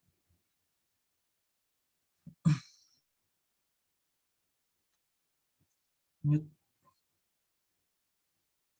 Mikrofon Mas Bagus. Matur nuwun Mas Abi. Mungkin ada tambahan dari Mas Yakarya terkait 2 pertanyaan tadi. Ya, mungkin matur nuwun Mas. Ya. Mungkin saya menambahi apa yang ditanyakan oleh Bu Muhammad Karo. Ini suatu kehormatan Ibu bisa hadir di sini. Mungkin untuk membaca atau mengartikan mantra itu kita perlu ini dulu ya, untuk memastikan dulu apakah teks tersebut memang mantra ataupun itu tidak. Karena mungkin untuk kalau misalnya di kasus Merapi Merbabu kita bisa lihat misalnya di beberapa lembar yang dideskripsikan oleh katalog Merapi Merbabu yang dibuat oleh Romo Kuntoro dan Bu Kartika dan Pak Willem. Di sana disebutkan bahwa ada beberapa teks yang itu mantra, tetapi setelah dilihat ternyata itu bukan mantra. Nah, hal ini yang kemudian juga menjadi pengalaman Mas Abi sendiri dalam membaca salah satu sengkalan itu kronogram kuno dari Merapi Merbabu yang disebut dengan sengkalan Dihiang itu, yang mana itu kemudian bisa kita ketahui bersama bahwa itu bukan mantra, tetapi itu adalah sengkalan Dihiang yang ternyata itu juga digunakan di beberapa prasasti yang ditemukan, misalnya di prasasti atau inskripsi pendek yang ditemukan di Candi Sanggar Tengger kalau nggak salah, itu pernah ada yang meneliti di tahun 2019, saya lupa, Bu Rita kalau nggak salah, dan itu diterjemahkan sebagai mantra kepada Brahma. Tetapi kemudian di tahun 18 dan tahun 2019, Mas Rendra kebetulan juga ada di sini dan Mas Abi Marda itu membacanya sebagai sebuah sengkalan. Jadi kita harus memastikan dulu apakah teks itu merupakan mantra atau bukan. Nah, mungkin untuk bisa membedakan itu, mungkin Mas Abi bisa cerita sedikit atau Mas Rendra bahwa ternyata itu teks bukan mantra, tapi itu adalah teks teknis atau berhubungan dengan sengkalan atau hal yang lain. Mungkin bisa nambahkan Mas Abi di situ. Oke, terima kasih Mas Yakarya. Ini ada pertanyaan. Ini mungkin nanti tugasnya Label ya. Izin bertanya Pak Bagus, bagaimana tradisi ruatan versi Kanjeng Sunan Kalijogo? Wah, ini yang ngeri yang kalimat kedua ini, struktur-struktur Siwin diadakan ruatan massal. Waduh. Ya, nanti itu menjadi bahan kajian kita yang akan datang ya, bagaimana jika nanti kegiatan label ini masih berkaitan dengan permasalahan pandemi dan sebagainya, kita hadirkan itu narasumber yang lebih berkompeten terkait dengan ruatannya versi Kanjeng Sunan Kalijogo. Ya. Oke, terima kasih Mas Fajar. Lalu yang kedua di sini ada Mbak Farida. Izin bertanya Pak Abimarda, sebagai orang awam, apa saya boleh mengartikan mantra sesuai kemampuan saya sendiri? Karena ada rasa takut untuk memaknainya secara sendiri. Terima kasih. Nah, ini pertanyaan yang paling laris itu untuk Mas Abi, karena ini berkaitan dengan ruwat-meruat. Monggo Mas Abi untuk ngudari reruwet nganggo ruwat. Nah. Terima kasih atas pertanyaannya. Ngudari reruwet nganggo ruwat. Nah, ini sebenarnya untuk membahas masalah ruwatan itu malah akhirnya malah ruwet lagi. Gitu. Saya banyak sekali, sangat ya sebenarnya itu dinamika kebudayaan sih sebenarnya, banyak hal yang berubah. Ya, teks ruwat sendiri juga sangat banyak ya. Tetapi terkait dengan masalah menerjemahkan mantra secara sendiri itu, kalau sebenarnya agak ini juga sih sebenarnya, tergantung kepercayaan lagi, tergantung kepercayaan juga. Nah, karena ini pembahasan masalah ruwat ini saya tempatkan ke kajian ya, kajian istilahnya kajian akademik. Jadi istilahnya prasangka-prasangka seperti itu harus dihilangkan dulu gitu, masalah itu ke ranah ini. Jadi mungkin ya istilahnya mungkin gitu ya. Ini juga saya khawatir kalau salah ngomong, soalnya ini masalah barang-barang yang wingit gitu kalau apalagi kalau baca naskah Merapi Merbabu nggak minta izin dulu itu kita bisa ngantuk nanti. Biasanya kayak gitu. Ini kalau ya sebenarnya kita bikin itu saja ya. Istilahnya kita mengukur diri dulu untuk memahami. Kita siap nggak untuk memasuki ranah penelitian tentang hal ini, tentang hal mantra ini. Karena memang sedikit orang yang mau mengambil tentang masalah. Kalau Ibu Kartika Setiawati untuk meneliti naskah-naskah mantra di Merapi Merbabu, itu juga sebenarnya butuh kelanjutan, butuh diteruskan. Nah, sebagai studi perintis yang ada di itu. Soalnya di naskah, kalau saya kembali ke konteks naskah Merapi Merbabu itu sangat kaya istilahnya. Hampir kalau boleh dikatakan ya 50% atau mungkin 60% itu isinya ya seperti itu, tentang mantra-mantra tersebut. Mantra dari berbagai bentuk ini. Istilahnya kan itu sebagai sebuah lingkup ritual ya, sebagai elemen dari ritual. Jadi sebenarnya kalau dilihat masyarakat Merapi Merbabu sendiri yang menghasilkan naskah-naskah tersebut itu masyarakat yang sangat ritualistik. Jadi di dalamnya dilibatkan mantra-mantra. Jadi untuk memahami bagaimana agak-agak rasa takut tersebut, sebenarnya kita ukur dari diri kita sendiri. Tujuannya untuk apa? Untuk membaca mantra ini. Untuk tujuan akademiskah? Untuk tujuan sugesti? Tujuan masalah kaitannya dengan ibadah atau apa? Itu ada tujuannya. Kalau di sini kan saya kaitannya dengan masalah studi gitu, masalah studi akademik.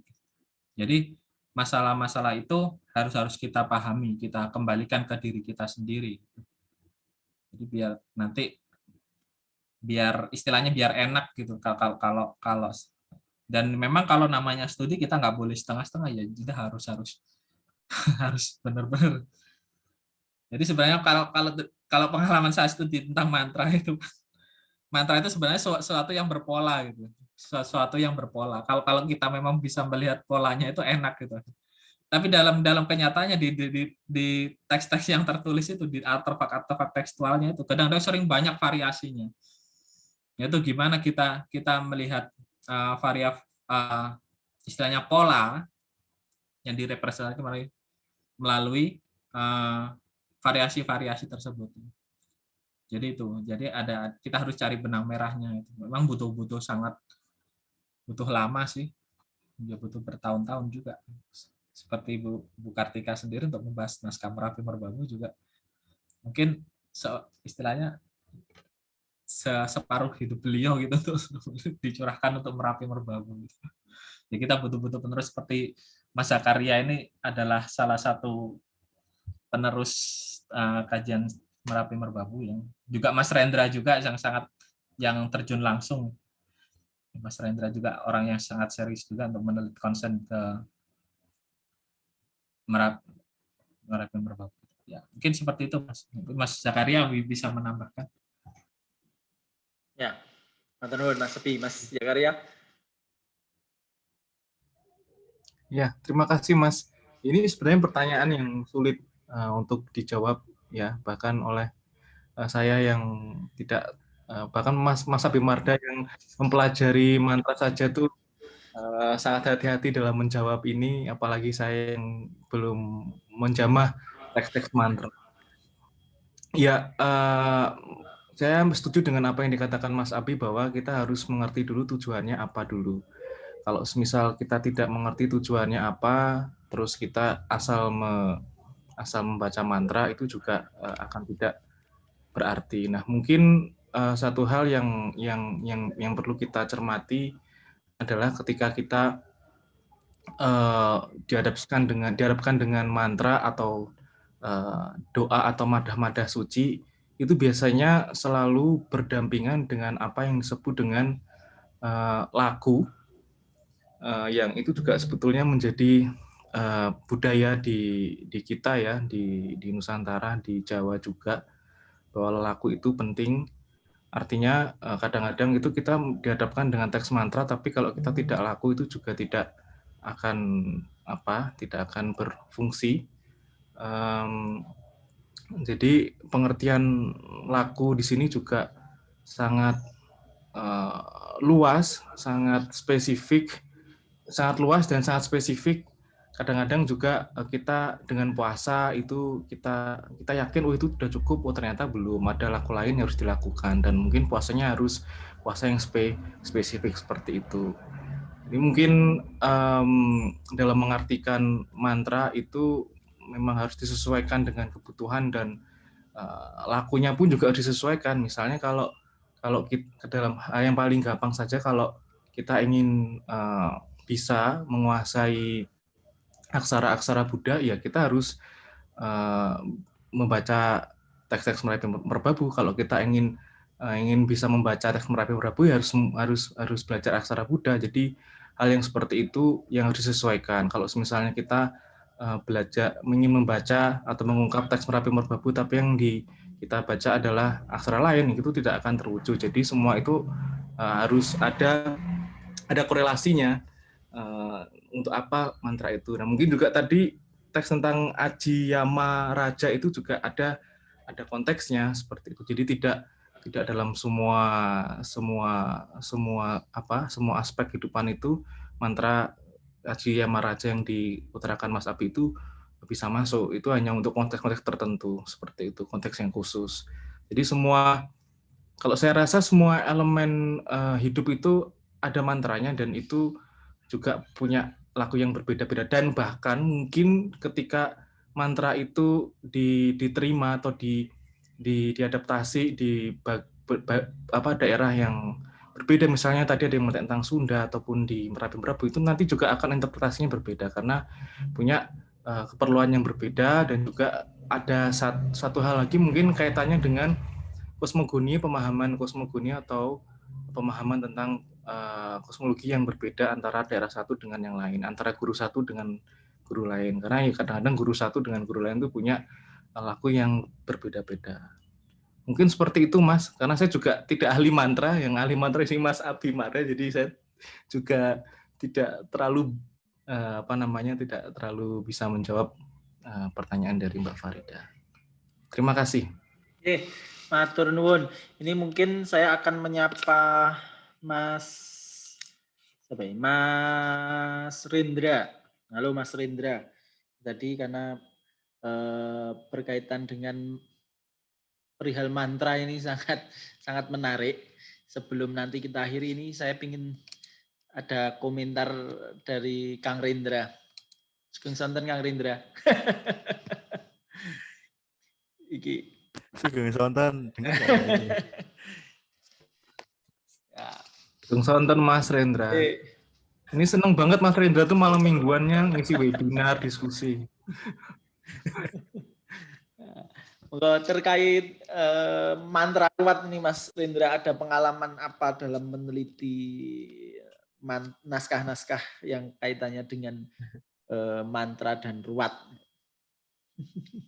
berbagi informasi ya, berbagi ilmu tentang mantra ruwat, karena ini dari tadi yang ditanyakan pertanyaannya materinya Mas Abi, karena pada tertarik dengan kaitannya mantra dan ruwat. Oke, Mas Rendra. Nggih. Suara saya masuk ya ini ya? Bener Sudah. Oke. Oke, terima kasih Mas Bagus, Mas Abi, Mas Zaki, dan teman-teman semua dari Label dan Jangka. Mungkin saya nanggepi dari sisi yang lain, tadi tekstual udah banyak ya Mas Abi, gitu. Terus secara Sanskerta udah Zakaria banyak. Nah, saya tak ambil yang Jawa baru aja gitu. dari keterusannya gitu ya, keterusan dari Jawa baru itu sendiri.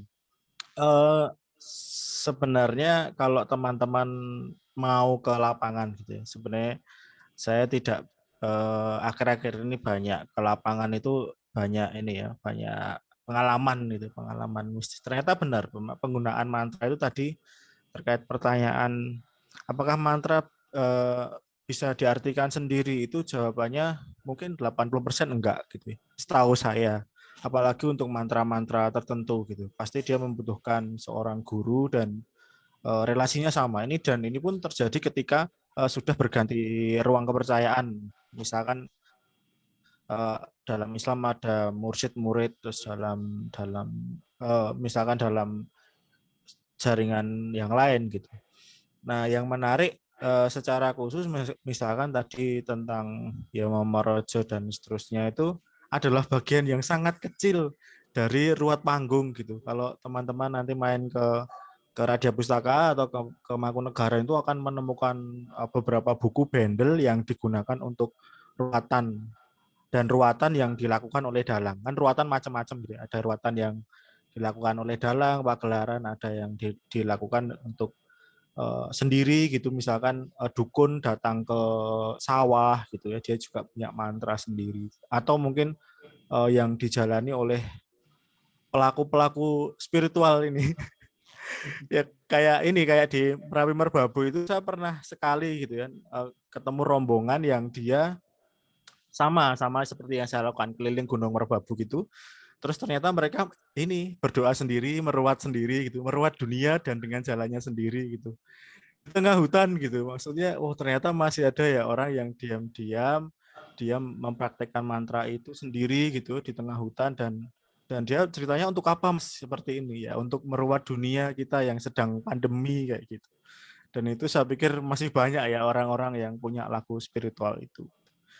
Nah, tanggapannya ya sangat menarik Mas. Mungkin tadi benar dikembangkan ke ruang-ruang yang lain gitu ya. Mas di tradisi Islam bagaimana, di tradisi kekatolikan juga ada beberapa yang unik gitu. Misalkan ruwat menggunakan air suci dan lain-lain gitu. Saya pikir secara khusus untuk tradisi Merapi Merbabu, Tengger, kalau Sunda tadi mungkin di Ciburui ya. Kalau teman-teman naik ke Ciburui atau beberapa waktu ini kan saya banyak main ke Banten gitu ya, di Gunung Pulosari, di Gunung Kabentanan Kidul itu banyak sekali gunung-gunung kecil yang mereka sangat tidak ada teksnya gitu. Tapi sebenarnya sangat dekat dengan siksa kandang Karsian gitu, misalnya mantra-mantranya. Jadi, nah itu dibutuhkan teman-teman yang muda-muda inilah jalan-jalan aja gitu. Tapi kira itu Mas Bagus. Matur nuwun. Ini pengalaman Nuwun Mas. ya, pengalaman Mas Rendra ini tidak hanya di hadapan teks saja, tetapi memang sebagai pecinta alam semangatnya sampai ke tempat-tempat di mana naskah itu diproduksi. Dan terima kasih pengalamannya Mas Rendra dan teman-teman sekalian. Wow, waktunya sudah lebih 10 menit dari jadwal yang kita tentukan. Oke, kali ini memang kalau dilanjutkan ini subuh siap.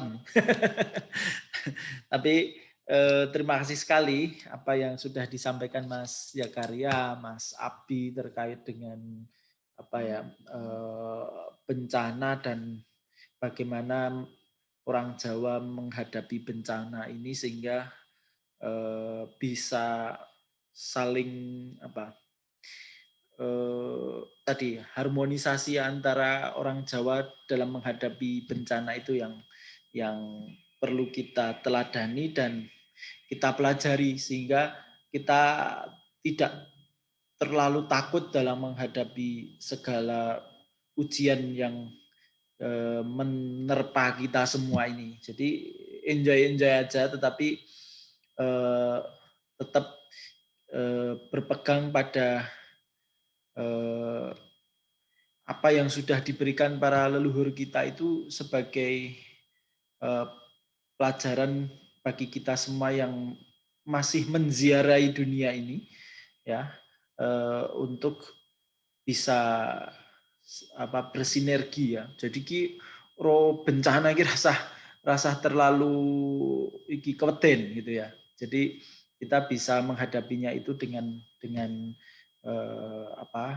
harmoni gitu. Ya, terima kasih teman-teman semua yang sudah hadir di diskusi bulanan Laboratorium Religi dan Budaya Lokal Universitas Islam Negeri Sunan Kalijogo Yogyakarta, yang kali ini juga bekerja sama dengan komunitas Jagongan Naskah. Oke, bulan depan tentu Label sudah menyiapkan agendanya, tinggal teman-teman pantengin saja Instagramnya Label. Juga Jagongan Naskah di tanggal 27 kita juga akan ada diskusi dan insya Allah kita akan launching, insya Allah ya, kita akan launching website resmi Jangkah. Nah, nanti juga kita minta kontribusi teman-teman nih untuk ngisi juga di tulisan-tulisannya di websitenya Jangkah. Oke, terima kasih sekali teman-teman semua yang sudah hadir. Lemah-lemah teles lah ya, Gusti Allah ingkang tansah paring piwales. Mugi-mugi perjumpaan kita kali ini dalam diskusi Label ini bermanfaat bagi kita semua dan kita selalu diberi kesehatan dan bisa terus untuk menggali ilmu sampai waktu yang telah ditentukan. Terima kasih teman-teman semua, dari saya, tim Label, dan semua kru yang melaksanakan tugas dari Label. Kami mengucapkan terima kasih dan mohon maaf yang sebesar-besarnya atas kekurangan dan kesalahan kami dalam menjamu teman-teman semua untuk mengikuti diskusi bulanan Label ini. Dan terima kasih sekali Mas, kalau bahasanya UIN ini Mas Duktur ya. Kalau di luar UIN kan dokter ya. Kalau di UIN ini biasanya kalau dokter itu disebutnya Duktur gitu ya. Mas Duktur Atimarda Kurniawan, Mas Zakaria Pamuji Aminullah yang telah berkenan membersamai kita untuk belajar bareng di Label. Terima kasih. Assalamualaikum warahmatullahi wabarakatuh. Sugeng sonten, salam rahayu berkah dalam Gusti. Amin. Tenun. Matur Mas Bagus. Terima kasih Mas Abi. Abi, Mas Rendra, Simbol, Mas Gis dan semuanya. Saya MY. Ye Mas. Oke, monggo.